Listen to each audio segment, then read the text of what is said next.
Hello, everyone, and welcome to another episode of For What It's Nerd.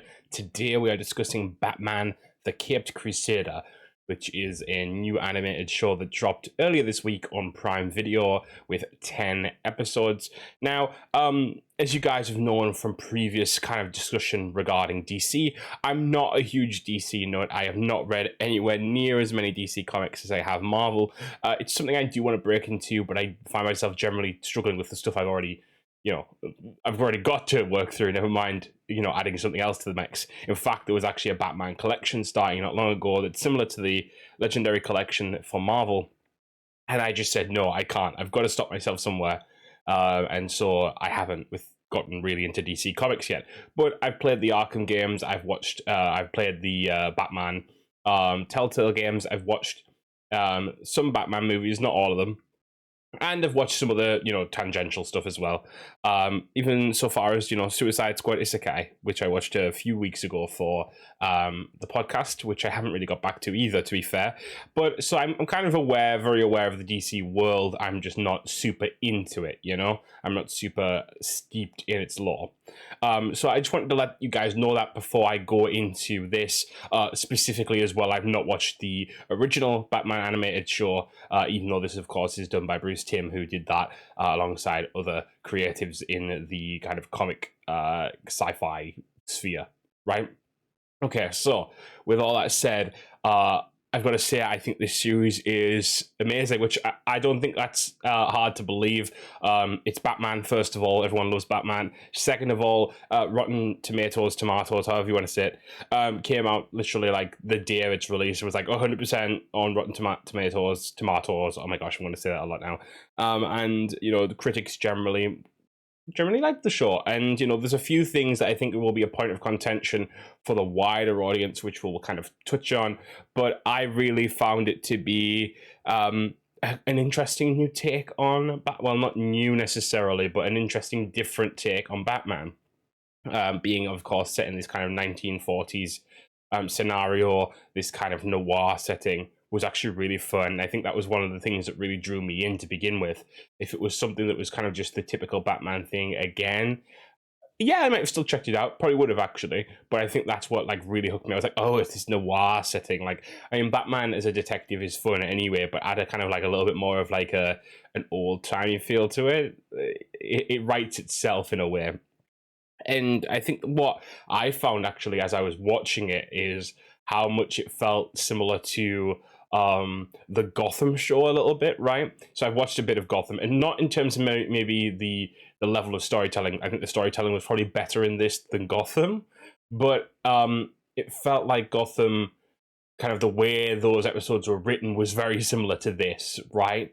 And not just that, but also I felt a little bit of a kinship to, and people might dislike this suggestion, but Agent Carter from Marvel, the show they did with that, where you kind of have these like I don't know, it's just like the bullpen kind of cops, the secret agent type stuff, like the kind of more detective-y side of the superhero realm, and also just kind of like the vibe of the time period, right? I think the time period really does add up to that. But I actually found that really fun to play with, seeing like even so far as like the science stuff being explained through that kind of older science kind of lens, right? So as regards the setting, really interesting, really fun. I think all the episodes were a hit, by the way. One of my things that I really enjoyed is the fact that they didn't put Joker in this season's yeah, I don't know what they'll do for further seasons. I know that season 2 is already confirmed, and I don't know if that end credit scene suggested Joker necessarily, or something similar to Joker, or kind of some other hero villain, sorry, that I'm not aware of. Kind of the end of the last episode. But I'm happy that even season 1 didn't have Joker, because I remember a lot of critique for Arkham, the games, is that you kind of deal with Joker in the first game, right? And then you have him show up in 2. And he shows up in 3, even though he's dead, he shows up in 3. And he's still a big presence in the game, even though you kind of thought, oh, we might be moving beyond that now. And so I think it's nice to see a project that relies on Batman's wider and sometimes more obscure rogues gallery. You know, so, Gentleman Ghost was a character I'd never heard of. Firebug as well, actually being a specifically separate character to Firefly, which I didn't know at all. So I did a little bit of research into that. Not huge, but still. And you know, that episode with the episode entitled Nocturne. I don't know who that character necessarily was. The girl in that episode, with her energy sucking powers, so to speak. But what I found really interesting is the way that they kind of played with the two sides of the coin in this. Forgive my Harvey Dent pun there. Sorry, I was trying to think out a word that.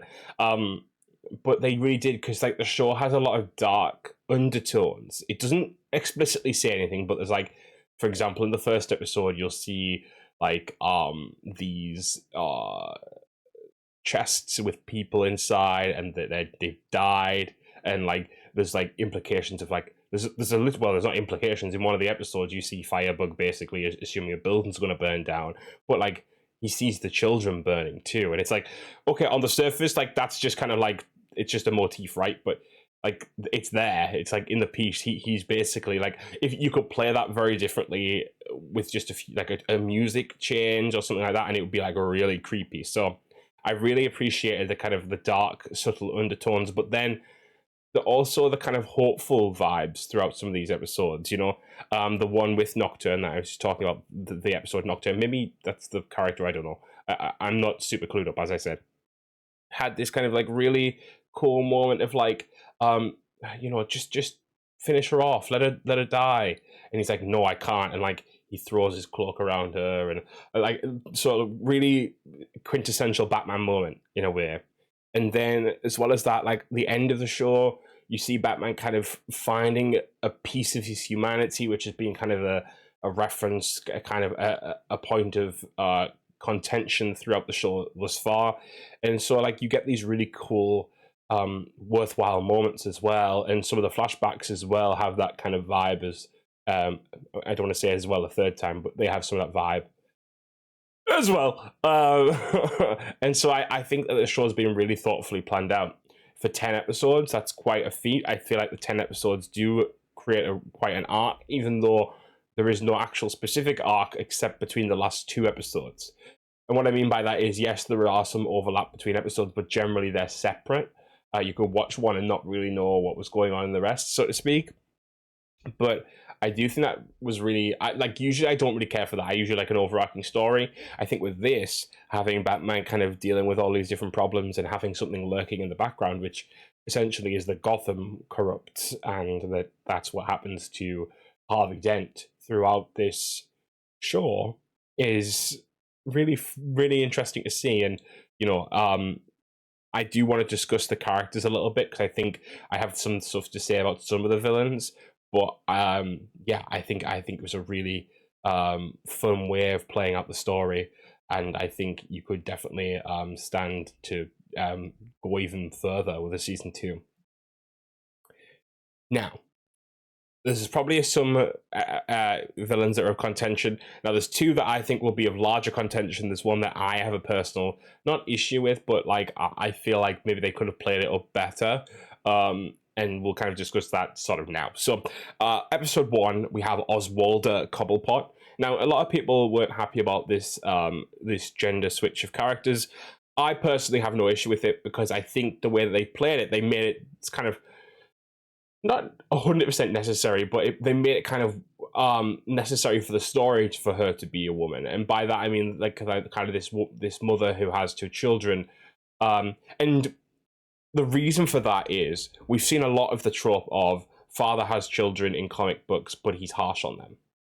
Look at Green Goblin, for example. I'm not thinking of any others off the top of my head, but there are examples similar to that, right? Father has child is kind of neglected to a degree. So they wanted to do a story regarding a penguin and penguins' children, essentially, right? Playing it as a woman is a really smart way of doing that, because you get this kind of real, like, it plays with gender stereotypes, right? Like typically we see men as being unfeeling, you know, they can do those sorts of things. They can kind of not care about their children, right? As a general rule, a stereotype, as you will. But then to see a woman kind of not really care about their children is something that like kind of brings home again the Gotham vibe, right? This is what happens in Gotham. This is what is done to people in Gotham. This is what Gotham does to people, so to speak. Sorry. And so to see that kind of play out was actually really interesting. You get to see this kind of different take on Penguin, but really it's the same Penguin. You could have played the exact same story with a male character, but would that have been so strong in his rejection of his children? Not necessarily. So I think they made the right call changing to a female Penguin for this specific project. What I will say is that I think the name was a little bit on the nose, but it is comic book, it's comic book logic. You have characters called like, oh gosh, why are all my suggestions, oh my gosh, I'm blanking in general. Why are all my like examples just going up in thin air as soon as I get around to this stuff? But you know what I mean, there's many characters who have names that like just literally explain what they are. Like either their superhero moniker or their regular everyday moniker. Again, nothing's coming to mind right now. I don't know why, but you guys know exactly what I mean. There's a lot of like on the nose behavior with comic book characters. So yeah, that I would say is what I'll say on Penguin. Really, if you didn't like that version of Penguin, I question why. Pretty much because in every way it's Penguin, apart from the fact that it's a female Penguin, and I think the episode was actually quite strong. And funnily enough, actually going back to the point of children, later on in another episode, you have Rupert Thorne. Is it Rupert? I think it's Thorne, either way. And he has a positive relationship with his son. And I thought that was a really interesting dichotomy as well, because they're in the first episode, you have Penguin and Thorne kind of jousting against each other. And so to have them kind of have a very different personal lives was quite interesting as well. Now, number two, and so I think this one's going to be a little bit more divisive actually, and that is Harley Quinn.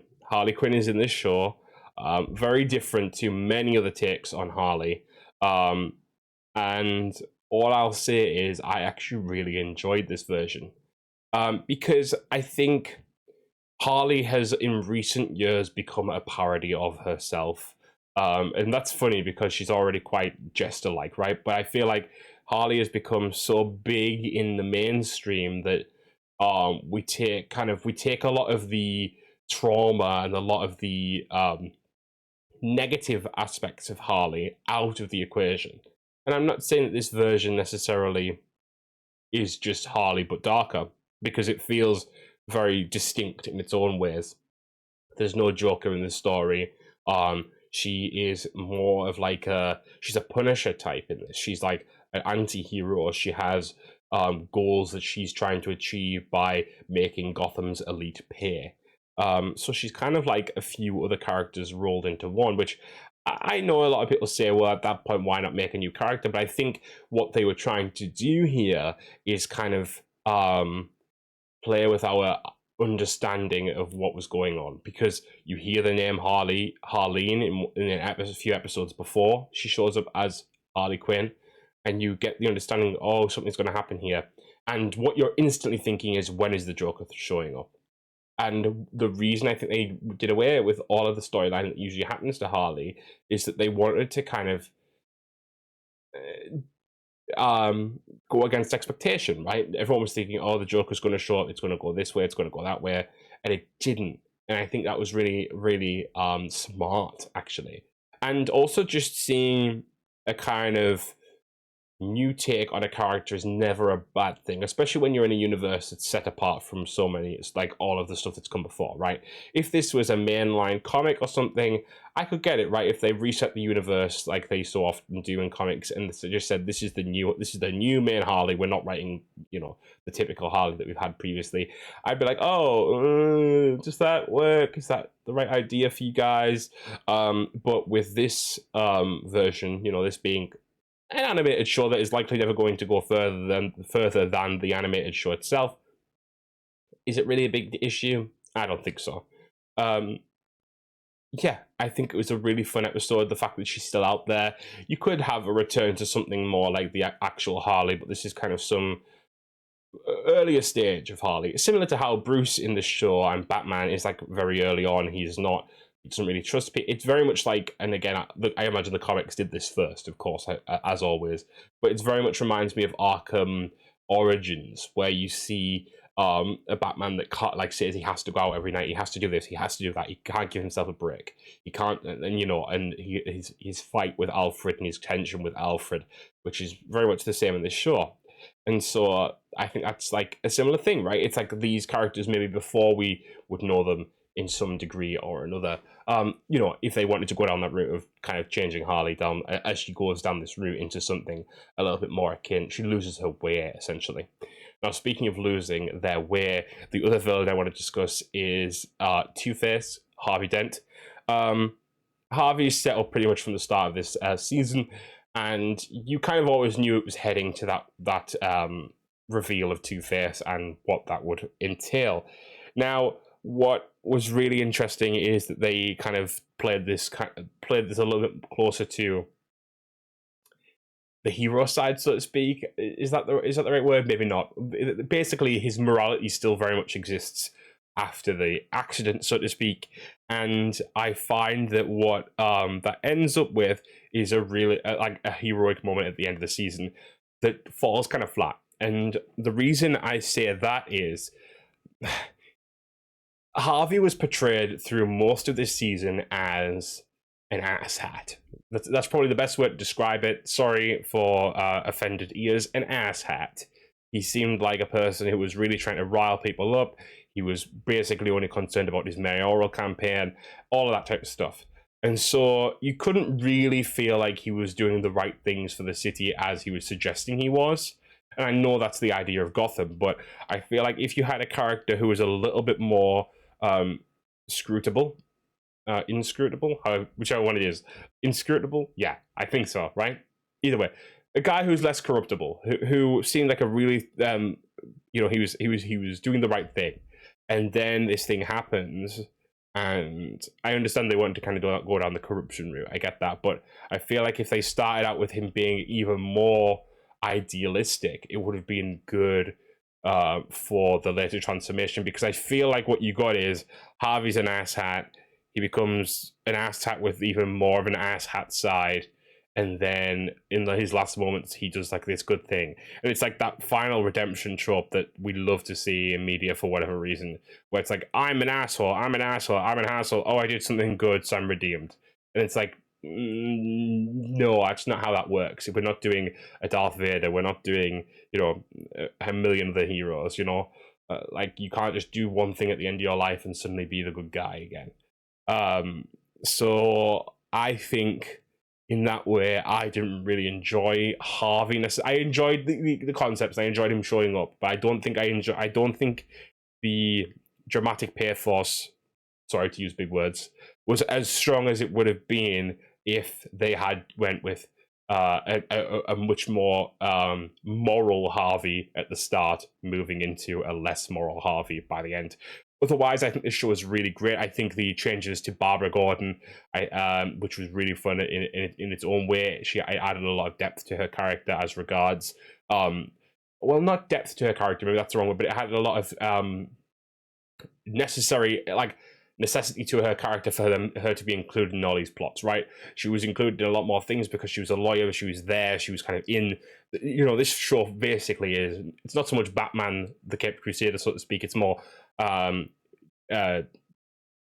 GCPD. I was trying to think of how it would be put for a second there. GCPD oriented, right? Like Batman's in it, but like all these episodes follow a member, like either it's Gordon or it's Harleen or it's all these people like kind of surrounding the justice system in Gotham.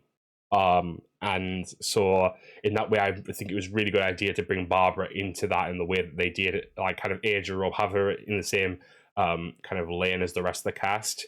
pretty good in that way. So I really enjoyed Barbara in this. I think what was nice as well is they kind of gave, because they were pushing Barbara a little bit more, they were pushing Renee a little bit as well in this show. They gave like Commissioner Gordon a little bit of a backseat, not fully. He has his moments, he has his episode, he has his time, but I think they didn't need so strongly to push him this time, because we know, like, same with Batman. I feel like they kind of let the other cast breathe this show into life in a way. Batman's there, he does his thing, so is the Commissioner, but you have these other characters that are kind of filling in those gaps and making the show what it is. So yeah, I think this show was really fun. I'm excited for a season 2, and when a season 2 does come out, we'll probably discuss it in a very similar fashion to today. If you guys agree or disagree with my opinions, let me know. But yeah, a very fun show in a very fun world, and yeah, we will see you next time, guys. See you later.